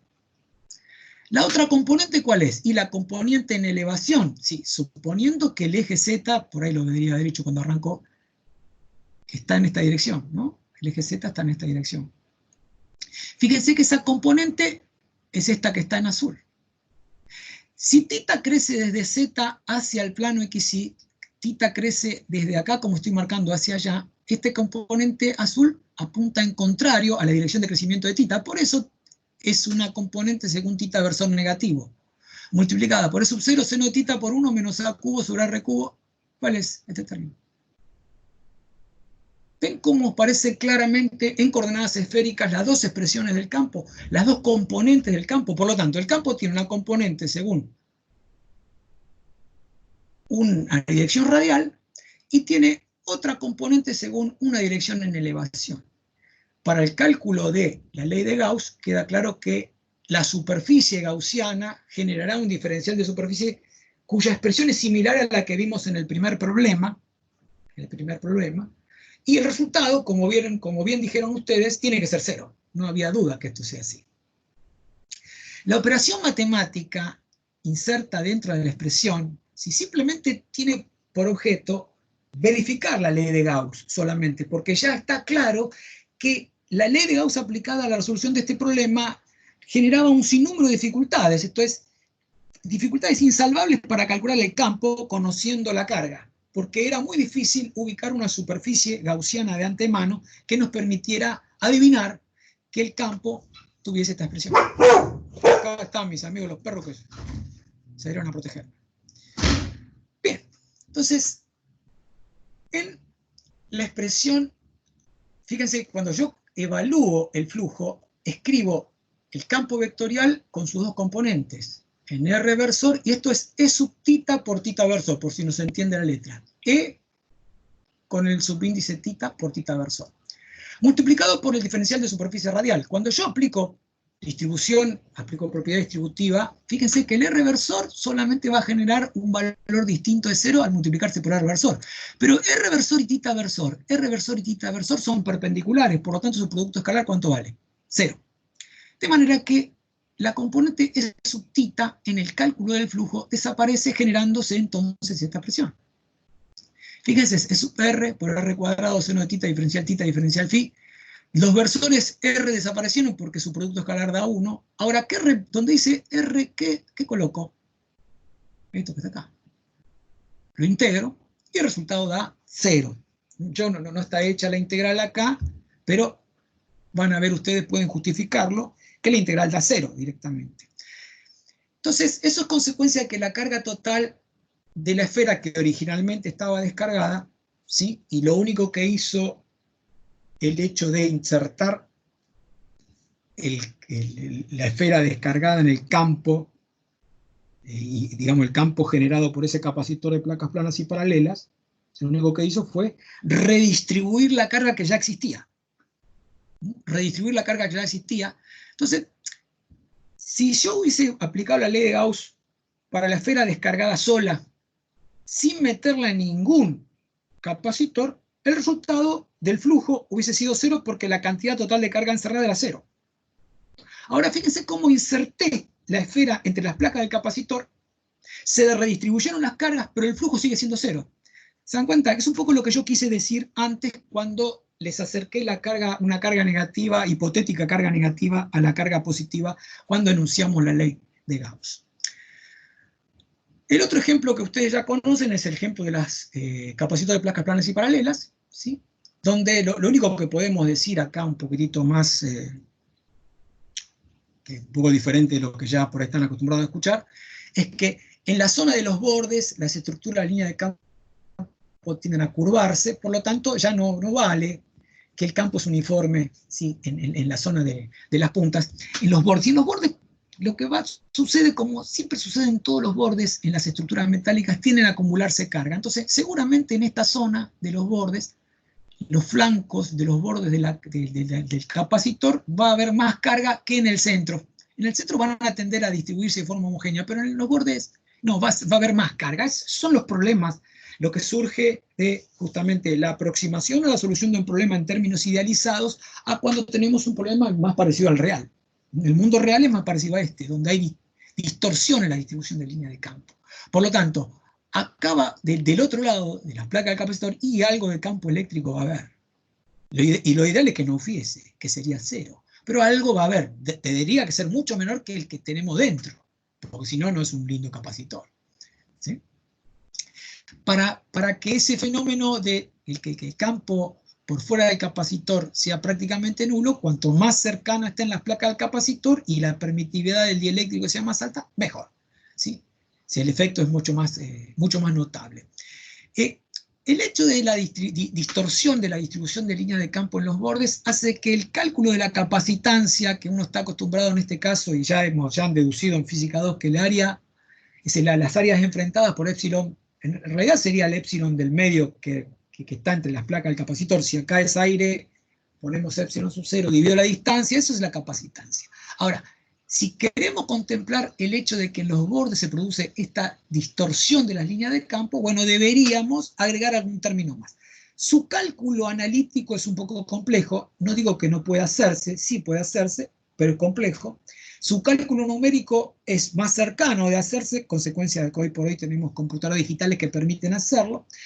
Una forma mucho más práctica de hacerlo es hacer una determinación empírica. Haciendo una determinación empírica, lo que sucederá es que la capacitancia, contemplando el efecto de estos bordes, es una capacitancia ligeramente mayor a esta que está acá. En el texto que yo recorté de un libro, sí les explica más o menos cuánto sería lo que había que agregar para hacer que este capacitor, ya de tamaño finito, pueda calcularse, ¿sí?, con esta expresión, con un término de corrección. Es mayor la capacitancia, consecuencia de, fíjense, acá hay una acumulación en los bordes, hay una mayor concentración de línea de campo. La mayor concentración de línea de campo nos habla de una mayor concentración de densidad, de carga en las puntas, que es lo que yo les decía. Cuando hay un fenómeno, ¿por qué un rayo, por qué un pararrayo tiene forma de aguja, forma de punta? Porque ahí se produce justamente concentraciones de carga. Y lo que procuramos hacer es que si si hay una descarga atmosférica, esa descarga atmosférica se desarrolle ¿dónde? En la punta, no en cualquier lado, para poder proteger todas las áreas aledañas, ¿sí? Lo que pasa es que, bueno, la mecánica, o justamente la mecánica de los fluidos y el flujo de portadores de carga en la atmósfera a veces hace bastante difícil predecir cómo se va a producir la caída de un rayo, pero la probabilidad de que caiga en la punta de un rayo es mucho más alta que caiga en cualquier otro lado. Por eso siguen instalándose los pararrayos, que utilizan básicamente esta idea de la cual yo les estoy hablando. Bien. Y para ir cerrando un poquitito lo que hemos visto de la ley de Gauss hasta ahora, les recuerdo sencillamente, entonces, un problema que es el problema número 3 de la guía de trabajos prácticos. A ver, antes de pasar al problema 3 de la guía de trabajos prácticos, me detengo un poco otra vez, hacemos una parada en nuestro camino, a ver si alguien tiene alguna pregunta hasta acá.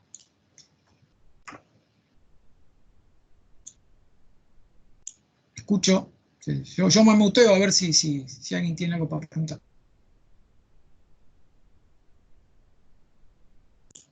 Seguimos, Darío. ¿Vos estás vivo, Darío?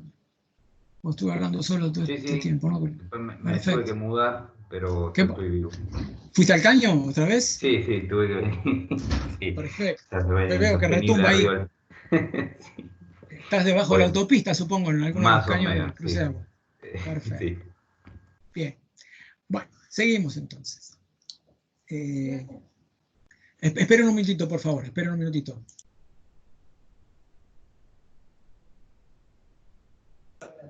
Bueno, está mi señora entonces. Bueno, es la vida real es esto. Entonces, fíjense en el problema número 3, les había comentado que... Cristian, te Sí, interrumpo un minuto, discúlpame, dale, ¿no? dale, dale. Que sigas. Con respecto al apuntecito este, no es la última versión que me mandaste a mí, ¿no? Puede fallar, puede fallar. Puede Y fallar, ¿no? porque esto no lo ves. No. Ah, puta. Evidentemente, Bueno, en lo que subí yo, que me lo pasaste ayer, no, esto no estaba. O sea, ni siquiera estaba el gráfico ese, viste, que estaba la esfera esa que tenía una forma muy precisa de esfera, no sí, estaba tampoco. sí, esta no estaba Sí, tampoco. me di cuenta por eso. Oh, Vi la esfera y digo, la esfera no está. bueno, hagamos una cosa. Esto es Después un negocio pásamelo. mío. Te lo paso y lo cambiás el archivo. Espero que se haya entendido, por más que no hayan tenido. Y Sí, igual sí, los chicos tienen el video, hacen captura de pantalla, pueden sí, hacer sí. muchas cosas que... Te pido disculpas porque lo actualicé un poco y me olvidé de enviarte esta última versión. Nada, qué disculpa. Simplemente te digo para después me lo pases. Sí, te lo voy a mandar. Bueno, entonces, en el problema 3 de la guía de trabajos prácticos les pedíamos calcular el campo eléctrico sobre el eje Z, ¿sí? Debido a un disco que tiene espesor infinitesimal y tiene densidad superficial de carga sigma. En este caso es sigma sub S, acá está marcado sigma sub 0, porque insisto, es un gráfico que bajé de alguna de las imágenes de internet, ¿no? De la web. Uno, para tratar de cumplir con el flujo de información, se nutre, sí, de todo, de lo que encuentra. Queremos calcular el campo en este punto de coordenadas 0, 0, z. Fíjense que el campo vector, ¿sí?, tiene una expresión E que depende exclusivamente de Z por K versor. Este es un escalar. Al acompañarlo con un versor, lo transformamos en un vector. El radio del disco es B. Y acá están los vectores R y R menos R' que sirvieron para calcular el campo. Aprecien ustedes, digamos, ese problema le propusimos que lo resolvieran. Si resolvían ese problema, el resultado iba a ser este que está acá. Es más, el resultado que hubiese obtenido seguramente no es este que está marcado. Fíjense, yo le marqué este porque ese circulito rojo pone de manifiesto que para todo Z, tanto Z positivo como Z negativo. El resultado que seguramente habrán obtenido es este, porque ese sí es válido para valores Z positivos. Ahora, alguien que esté un poquito despierto nomás, se puede dar cuenta por qué el resultado para todo Z es este que está marcado con el círculo rojo y no ese que está marcado con el círculo celeste. A ver si alguien me dice y me pone contento.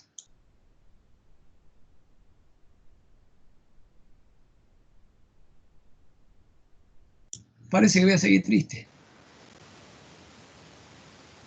En el 0 se estarían equilibrando todas las cargas. No exactamente eso. A ver, pensar de otra manera. A ver, En dale. el de arriba se ve a la función sigma. En el de abajo no. ¿Y por qué te Y parece lo que de tiene que adentro, estar? ¿por qué me parece que tiene que estar? Sí, con la Porque expresión. No. tendría que haber campo también del lado de abajo, ¿por qué no? Por Con la simetría. expresión Z sobre módulo de Z le está dando el signo, dependiendo si va para arriba o para abajo.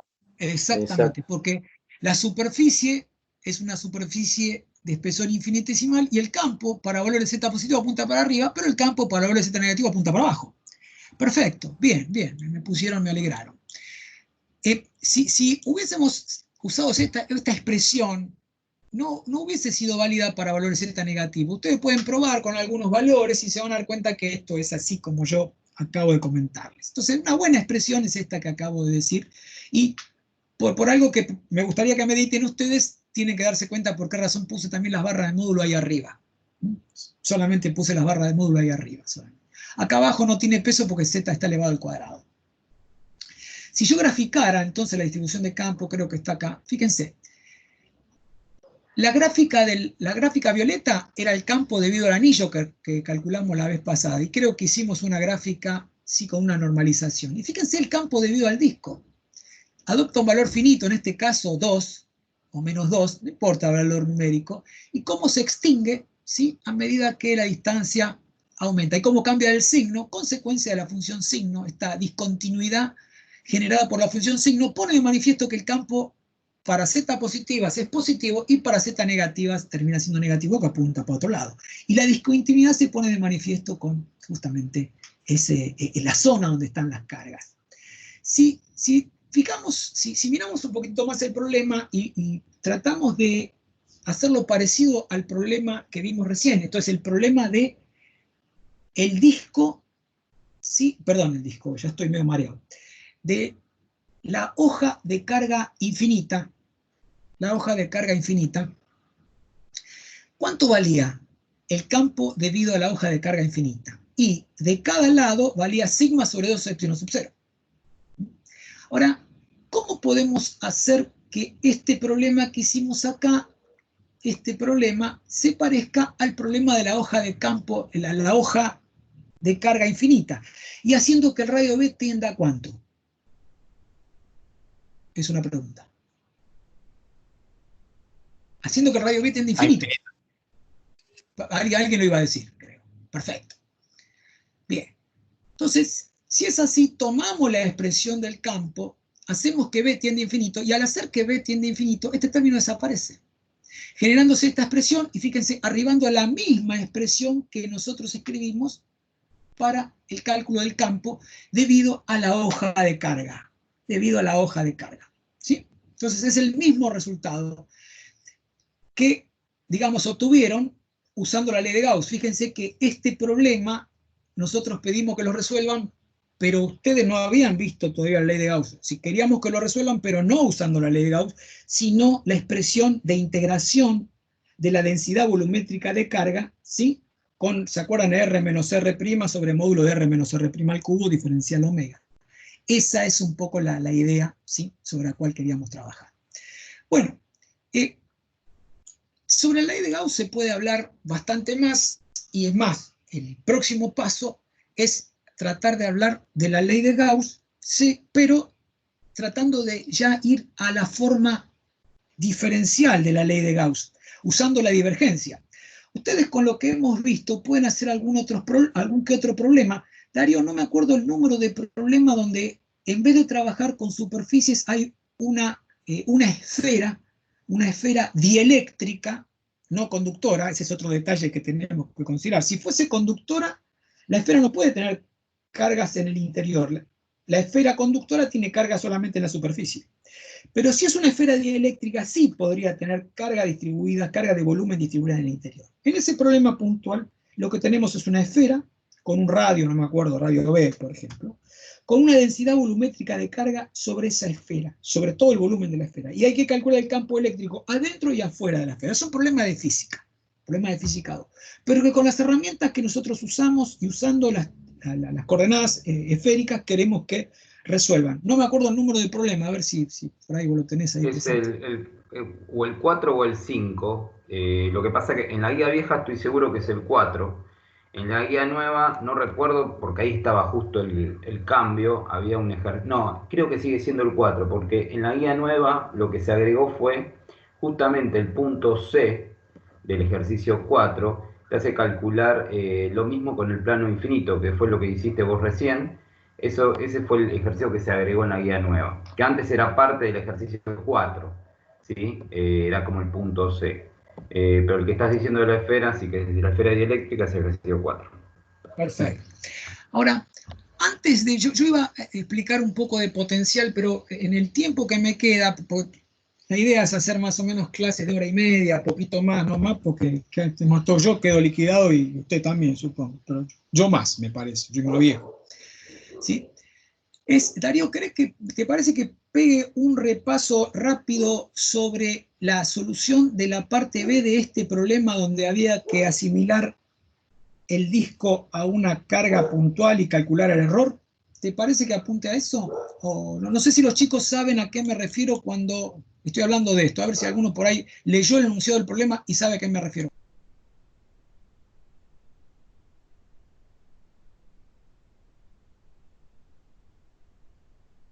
Mierda, nos quedamos todos dormidos. Bueno. Si no, no sé, como vos quieras, pero si querés, decilo por arriba y yo se los envío. Yo lo tengo, está hecho ya eso. Perfecto. Y se lo decís y yo se los paso. Dale, yo voy a poner entonces en pantalla ese suplemento del problema 3 donde se hace alguna aclaración sobre esto y lo voy a pasar un poco superficialmente y con eso cerraríamos la clase de hoy. ¿Está bien? Perfecto. Entonces yo voy a dejar de compartir ese para levantar el otro archivo. A ver si lo encuentro y no hago macanas. Creo que... A ver si es...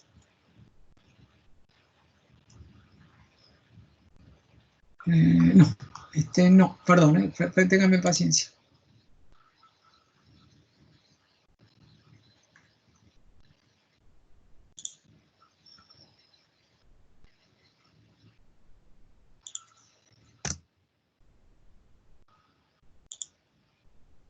Ténganme un poquitito de paciencia.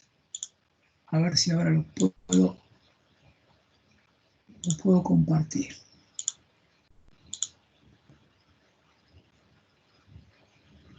No, cualquier cosa estoy poniendo. Perdón, un filtro de Serenity, todo eso. Acá está, ¿Se ve ahora? Problema número 3b, continuación del problema 3, apartado B. ¿Lo ven? Sí.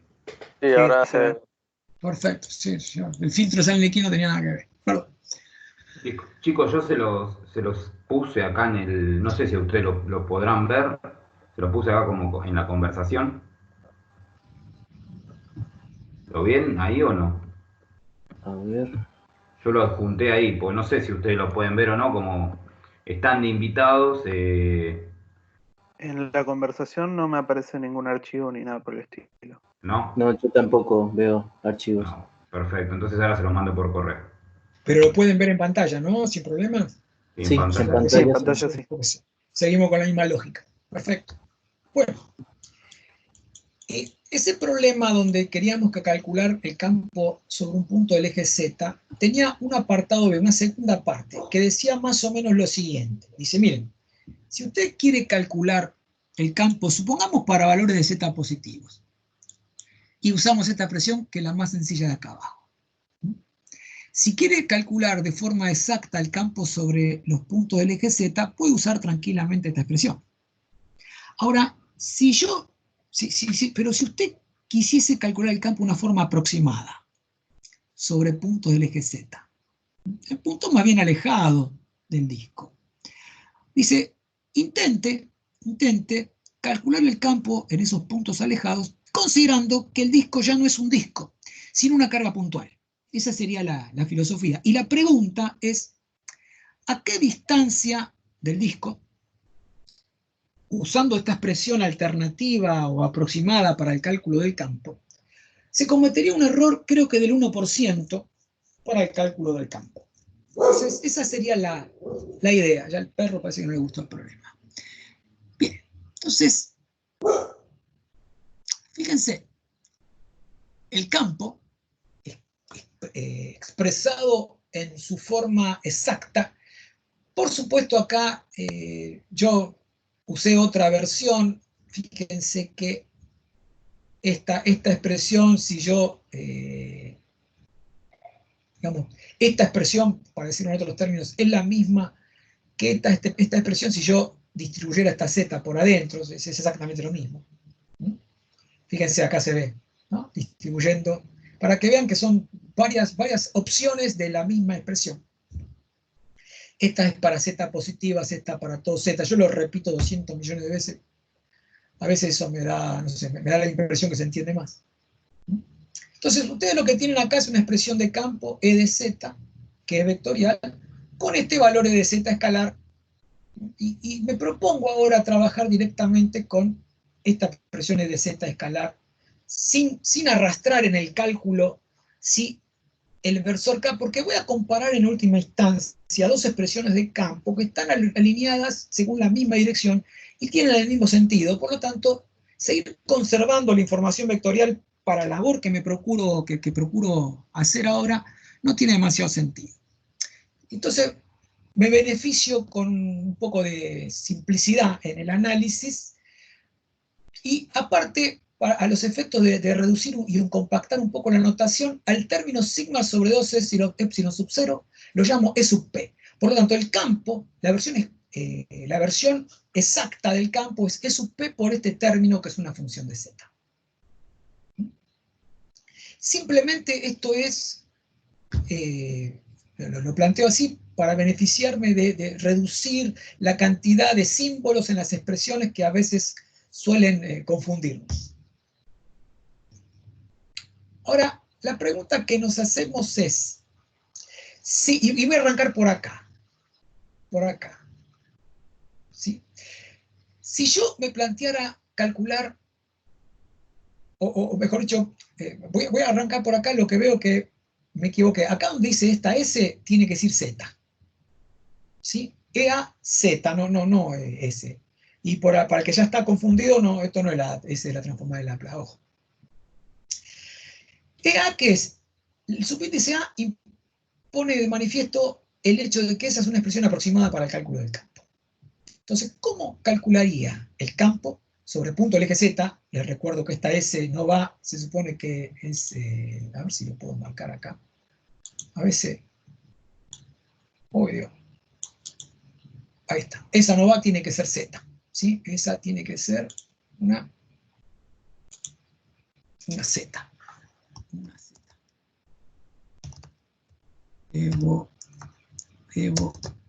No sé si se ve lo que estoy haciendo en pantalla. Apareció el simbolito. ¿Se ve el cosito amarillo todas las marquitas que hice? ¿Se ven? ¿Ustedes lo ven o no lo pueden ver? Sí, ¿Se ve? Sí, se se ve. ve. Entonces eso, fíjense que acá tiene que ir una Z. Sí, esas son las limitaciones que tengo con esta porquería, pero bueno. No hay problema. Bueno, entonces, ¿cómo calcularían el campo aproximado en punto del eje Z? Y en vez de considerar el disco como disco, lo consideran como una carga puntual. Entonces sería 1 sobre 4pi epsilon 0 por la carga del disco. ¿Sí? La carga del disco, pero en realidad la carga del disco considerada como si fuese una carga puntual. Y la distancia en la cual calculan el campo, que está en el denominador, ¿cuál sería? IZ cuadrado. La distancia desde la carga, que sería el disco, hasta el lugar donde yo quiero calcular el campo. Ahora, ¿cuál es la carga del disco? Y los datos no son la carga del disco. Los datos, ¿cuáles son? Y la densidad superficial de carga del disco, que sería la superficie del disco multiplicada por sigma. Sigma sub S sería ahí también otra función. Sigma sub S es densidad superficial de carga, pues si no, esta se la van a confundir con la conductividad. Y por ahí a esta altura de la noche ya algunos ya se le trafuca todo. Divido Z cuadrado. Entonces fíjense cómo esta expresión pasa a ser la expresión aproximada del campo. Entonces, esta que está marcada con un asterisco, que vaya a saber por qué la marqué con un asterisco, no me acuerdo, ¿sí? Tengo que compararla con esta otra. Pero en esta otra que aparece, un E sub P, y a los efectos de tratar de que esto sea más sencillo de representar, por ahí es bueno que yo trate de acá también hacer aparecer la E sub P. Si hago eso y opero un poquitito, eso se lo dejar para ustedes, multiplicando y dividiendo, un par de pases mágicos, y pueden fácilmente darse cuenta que la expresión aproximada del campo dependiente de Z es un medio de E sub P por B cuadrado sobre Z cuadrado. Para los Z positivos, fíjense, vamos a comparar las dos expresiones para Z positivos. Esto es un tema estrictamente algebraico que no vale la pena sobre el cual me detenga demasiado. Eso me gustaría que lo hagan ustedes. Ahora, lo que nos preguntamos es, si esta es la expresión exacta del campo, y esta es la expresión aproximada del campo, ahí están, los perros están ahí.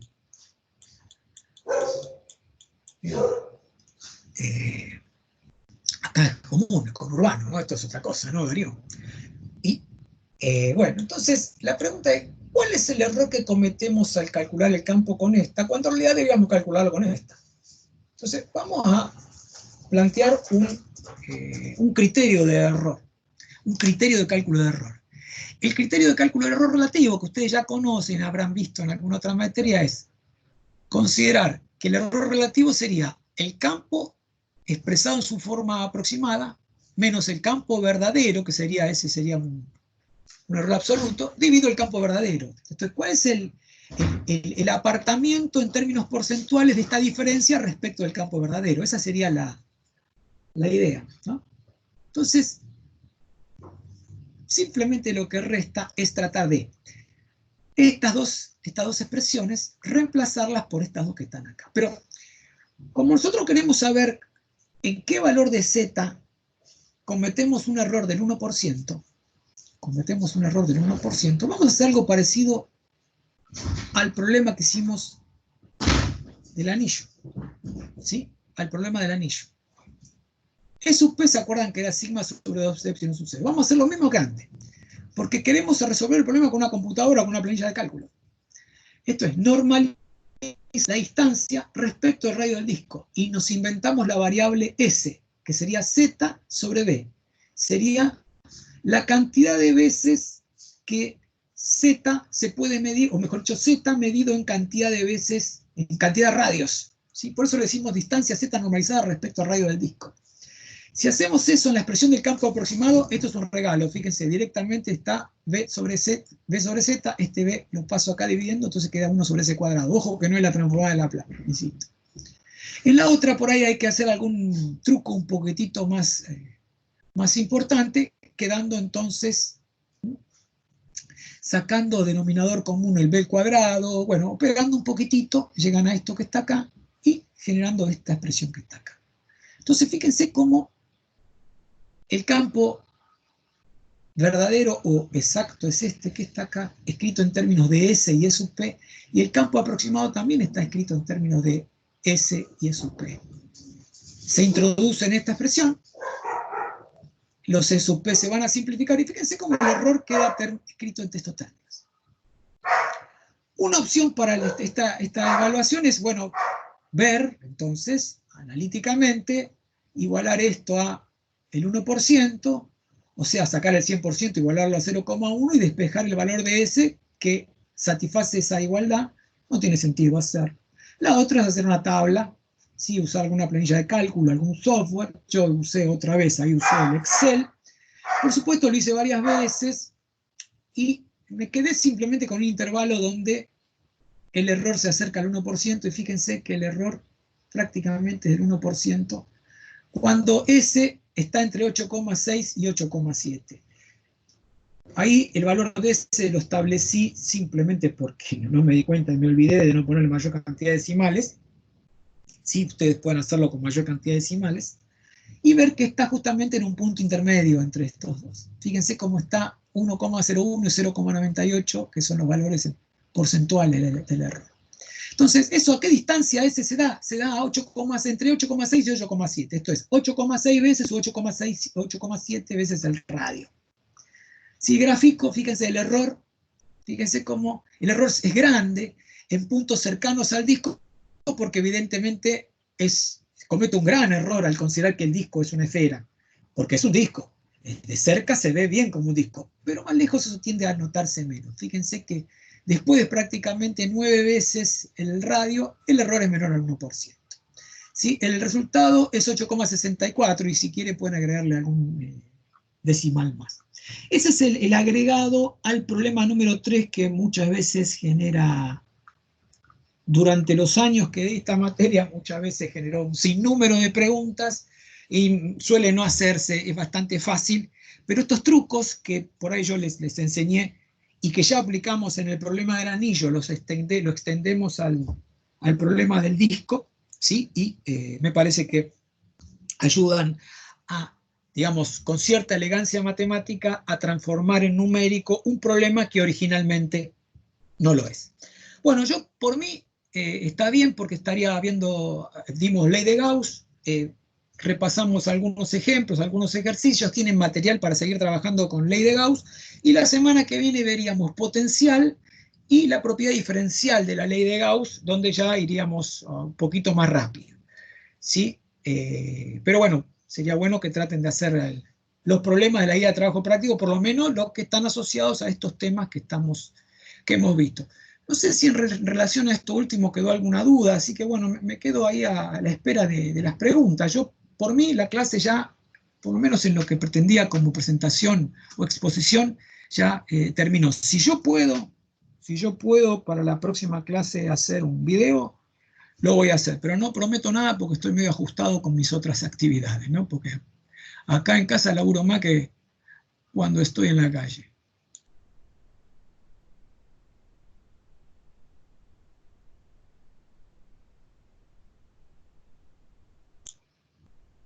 Bueno, Darío, me parece que ya no. ¿Está bien? ¿Ya grabaste todo vos? Sí, simplemente, sí, ahí subí el problemita el que vos lo llamaste Nero 3B, que vendría a ser la Sí. parte B del ejercicio número 3. Negro es problema número, significa, no negro. Sí, sí. Que así negro, no es que así negro, es. Negro. Claro, Problema es otra negro. cosa. Ya estaba en el Dropbox, igual lo compartí acá y me parece que algunos de los chicos, uno me contestó, por lo menos lo pudo ver, así que entiendo que el resto también. Simplemente eso. También subimos la otra clase, la número 1, ya la subí al canal y se las compartí. El link lo compartí tanto en el Dropbox como se lo mandé también por correo. Así que ahora calculo que mañana subiremos esta otra, así también la tienen. Así que no hace falta, Cristian, si vos querías grabar, creo que no haría falta. Si lo hacemos así, lo manejamos así, no haría falta. Porque no Perfecto. pesan mucho las clases. Perfecto. No es como cuando grabamos nosotros, viste, que Sí. acá son pocos megas, no sé, 250 megas, no es mucho. Así que, bueno, simplemente eso. ¿Y la cantidad de asistentes cómo vamos, maestro? Se fueron bastantes, me parece, a ver, se veía por lo menos eso, a ver cuántos quedaron. Creo que se fueron 3. Ah, 3 nada más se fueron, yo ni me di cuenta, vi nada más que no sé por qué ahora no me lo puedo ver, ni yo Tampoco lo me sé. avivo, no sé dónde dice eso. No, Pero no, bueno, acá, no, también ya estoy dormido yo también. Sí, 13 fueron, tienen razón, porque éramos 27, 28. En un momento creo que, no sé si llegó a haber 30. perfecto. Así que, bueno, simplemente eso. Cualquier cosa, los ejercicios, creo que hasta el Coaxil, que creo que es el 6, lo pueden hacer. Eh, Simplemente, aunque sea la primera parte del 6 del Coaxil, que lo resolvemos por Gauss, lo pueden hacer. Ese también está resuelto, está en el Dropbox y también de ese hicimos un video, así que lo pueden ver y consultar. Simplemente eso. A ver si acá me mandaron un mensaje. El PDF lo mandó por mail, me llegó solo el mail de la clase pasada. No, Lucas, no sé si en el Dropbox ya lo subí, ya estaba levantado, así que simplemente fue compartirlo, lo compartí acá. Uno de los chicos, un compañero tuyo me respondió como que lo pudo ver, así que entiendo que el resto también. No sé si lo pudiste ver, o si no, entrando al Dropbox está. De última, si no, te lo envío por correo o lo vuelvo a enviar. Perfecto, después lo verificás, listo. Bueno, eso, sencillamente eso. Bueno, Por mí no hay nada más. La semana que viene, bueno, como dijo Cristian, vamos a ir con potencial. Haremos algún ejemplo y bueno, nada más que eso. veremos cómo Hago seguimos. una última consulta.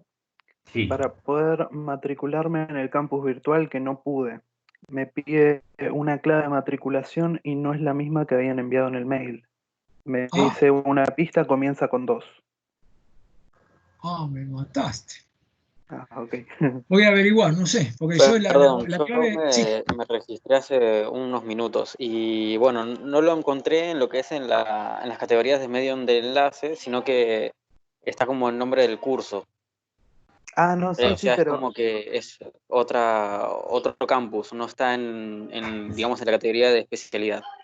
Uy, sí Dios. pasa Sí, que en quilombo ese ahí, no campus sé. no hay absolutamente nada. En cambio, sí hay otro campus en el que sí están subiendo las cosas que me está pidiendo esta otra clave. Sí, ese es el grupo que está en la categoría de la materia, con la clave que empieza en 2. Es el Claro. primero que empezó a usar el profesor. Ah, mierda. Me tengo, Entiendo, bueno, me sí, tengo que Claro, fijar. ese es el mismo también. problema que tuvimos todos, me parece. Si ingresás desde, a ver, desde especialidad, o sea, llegás hasta medio de enlace, creo que ahí se ven todos los cursos y vas a poder ver la información que Cristian va subiendo, e inclusive te puedes matricular y creo que no te pide contraseña. Corregime vos, ¿Qué es Cristian. el, qué es el, que es el, sí, la clave de matriculación te la va a pedir, pero creo que no empezaban dos, ahora me tengo que fijar cuál era, pero que era el nombre del curso. A Claro, ver es si lo tengo a R. mano, a ver si lo tengo a mano eso. El problema es si entras desde otro link, en forma, querés entrar, como podríamos decir, derecho por un link, ahí si caes, como dice acá uno de los compañeros, en un tubo que no se ve nada directamente. Te digo porque a mí me pasa lo mismo, me pasó lo mismo. Yo accedo también como alumno y me pasa lo mismo. Pero por las dudas, toda la información que Cristian va subiendo al campus, yo la voy replicando al Dropbox. O sea, si alguno me quiere mandar alguna cuenta de correo aparte, no hay problema y yo lo voy subiendo ahí, lo sumo ahí para que les llegue, eh, para que no Perfecto. haya problemas. Buenísimo. A ver, no sé si me escuchan. Yo pongo acá en el chat ahora que esta es la clave de matriculación que se supone que deberían usar sin problema. No empieza en dos, por eso es que me sorprendiste con que empieza en dos. No, MER, sí, esa debe ser la clave de matriculación del otro grupo. Del primero de todos por Dios, dice que claro, la hay clave dos. empieza en 2, pero igual se puede entrar sin problemas. Te deja entrar como invitado y Claro, podés ver todo lo que está adentro. Solo que claro, no te podés matricular. Ah, bueno, mira, sí, sí. Porque yo Es creo que el, nosotros teníamos abierto un campus, un aula virtual antes, después se hizo otro trámite que lo hizo Andrés, y me parece que hubo ahí un lío, y como bueno, y pasa lo que dijo Darío. Mientras puedan acceder y bajar los datos que están, como le dijo él, en el drop, están en el campus, y nosotros en ese sentido vemos que sean los mismos, ¿no? Bueno, eso es lo que tengo. A ver, no sé si ya envié esa data. No sé si había otra cosa más que iba a decir, me olvidé, pero bueno, no importa. Nos estaremos comunicando y bueno, hay un muchacho que está medio perdido, ¿no? Darío, ¿cómo era? Por ahí mencionó de vuelta el apellido, Santa A ver, Julia. Santa Juliana, el apellido, si alguno de ustedes lo conoce y le quiere pasar la dirección de correo mío, la de Cristian, así se comunica con nosotros, porque el correo que, por lo menos el que vos tenías en la lista, Cristian, no me rebotan todos. Entonces, si alguno lo Mira, conoce, no sé. a Me mí el imagino que departamento me mandó una lista de correos y lo que suele suceder es que a veces esos correos no están actualizados, entonces se arman unos líos ahí, me parece. Pero claro, bueno, creo que no es eso, no estoy por eso seguro. digo, si alguno de ustedes lo conoce, sería bueno, eh, no sé, eh, por pasarle un dato, avisarle que arrancó medio enlace, porque pobre debe estar, no sé, esperando, ¿no? Algo. Y bueno, así nos ponemos en contacto con él y lo sumamos a los grupos. ujú. Eh, yo no Acá sabía, un pero chico bueno, pasó, esa es la clave para el curso ME 3053-2020, que es este, ¿sí? Está bien. exactamente. La clave de matriculación se llama así el curso, ¿no? Sí, la clave, yo no sé si era una pregunta, yo sé que sí, que esa es la clave. Bueno, en realidad esto es un abierto para todos, es medio enlace para todos y para todas, acá no hay problema. Y todes, digamos. Así que bueno, Santa sí, Juliana es Gabriel Santa Juliana. Sí, Yo tengo un mail de Gmail de él. No sé si te sirve. Sí, si después me lo puedes pasar, estaría bárbaro, así lo ponemos también, lo sumamos. Porque yo el que por lo menos tenemos en la lista, si mal no recuerdo, era Hotmail y me rebotan todos los correos. El que tengo es Gabriel Santa Juliana, todo junto, @gmail. Perfecto, bueno, entonces ahora A ver, sí. yo lo sumo, gracias por el dato. De nada. El que tenemos nosotros, Darío, creo que es el de Hotmail. Yo tengo una lista Hotmail. Este de Gmail me parece que no lo tenemos. Por eso me parece que es el despelote ese. Bueno, por ahí le podemos tirar uno en Gmail y por ahí lo rescatamos. Claro, así pobre no está, calculo que debe estar esperando alguna señal de vida en medio Sí, del sí. enlace. Pobre, así Bueno, que, bueno, bueno, Avísenme simplemente para que actualice sus datos en el SIGA, porque los datos los toma de ahí. Si el mail del SIGA está mal, seguramente va a tener problemas con otras materias también, si no está actualizado. sí, bueno. es una cosa que ya me dijeron varias Que lo veces, tenés actualice. razón. Sí. Es Gabriel Santa Juliana, todo junto, me dijiste, ¿no? @gmail. Sí, Gabriel Perfecto. Santa Juliana, todo junto. Bueno, A ver, ya que estoy, lo arreglo yo también. Es @gmail.com. Sí. Perfecto. Bueno, muchas gracias. Y así nos comunicamos con el muchacho.